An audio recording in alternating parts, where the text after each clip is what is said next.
Crystal's Crochet Cubbyhole. I'm on here to do our devotional today. Cough drop first. I hate cough drops. I'm having to eat them pretty often.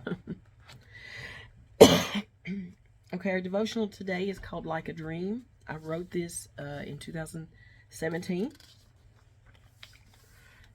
Psalm 126, 1 through 3.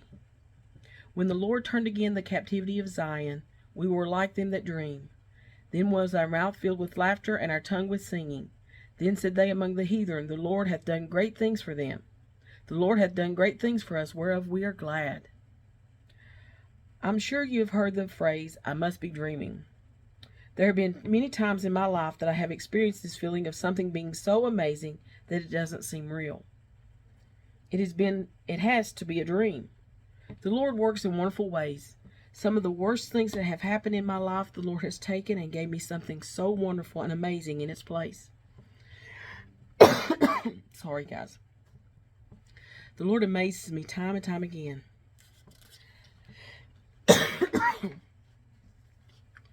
They say that the pain of childbirth is so great that after the baby is born and that mother holds that child in her arms, the pain fades in her mind. I can say that this is so true. I've had 4 children. Yes, I remember the pain faintly, but I remember so much more holding that child for the first time. As I looked down at the child in my arms, the pain just faded to the back of my mind.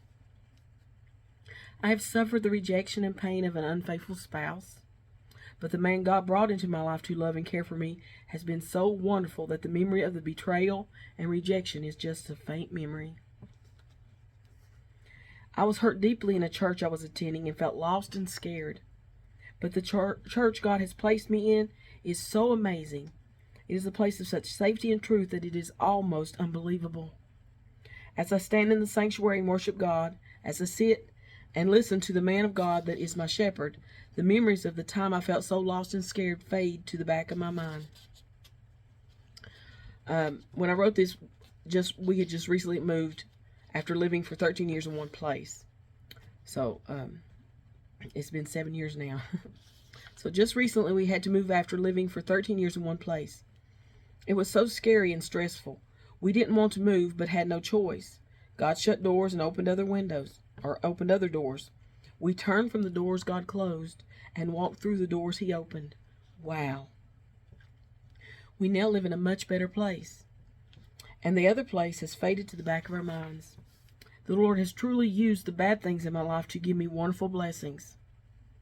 And Pastor just preached a little while back when good comes from evil. Sometimes something evil or something bad happens, but then God always turns it around and gives something good, like Joseph.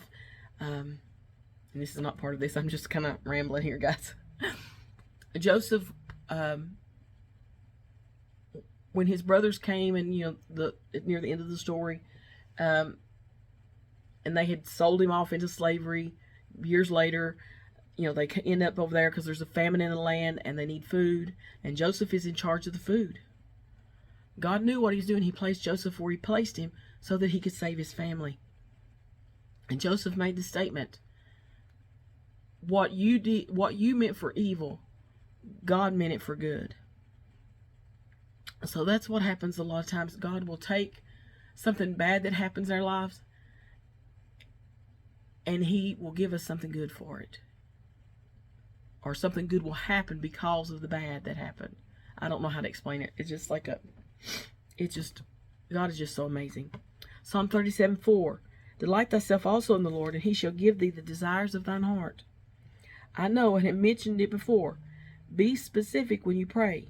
God hears and answers our prayers down to the smallest detail. I know this to be so true. He answered my prayers when He gave me Chris. He gave me everything I asked for in a husband, even some things I didn't ask for, because He knew that was what I needed. I just didn't know it. But I just experienced this scripture in Psalm 37:4. I have thought many times about what I would want in a house if we ever moved. But I never prayed and asked God for them. I was sure I would live the rest of my life where we lived. So I didn't bother asking God for what I desired in a house. But sitting here the other day, thinking about this wonderful blessing from the Lord, I realized He has given me given me many of my desires. Wow. We serve an amazing God who supplies all of our needs and even will give us our desires if we will live for Him. My heart is bubbling over with thanksgiving to Jesus, who has given us the blessing house. And that is where we live now. We call it the blessing house. The family that lived here before, their last name was Blessing. And it has become a blessing to us. God just amazes me. He is wonderful. And if you're going through something hard, God can make something good happen out of what you're going through that's bad. He can bring a blessing that you would not have experienced otherwise. It's hard to understand. It's hard to explain. But God, if you're living for Him, He has His hand on you, and He will take care of you, and He will bless you, even in the midst of the bad.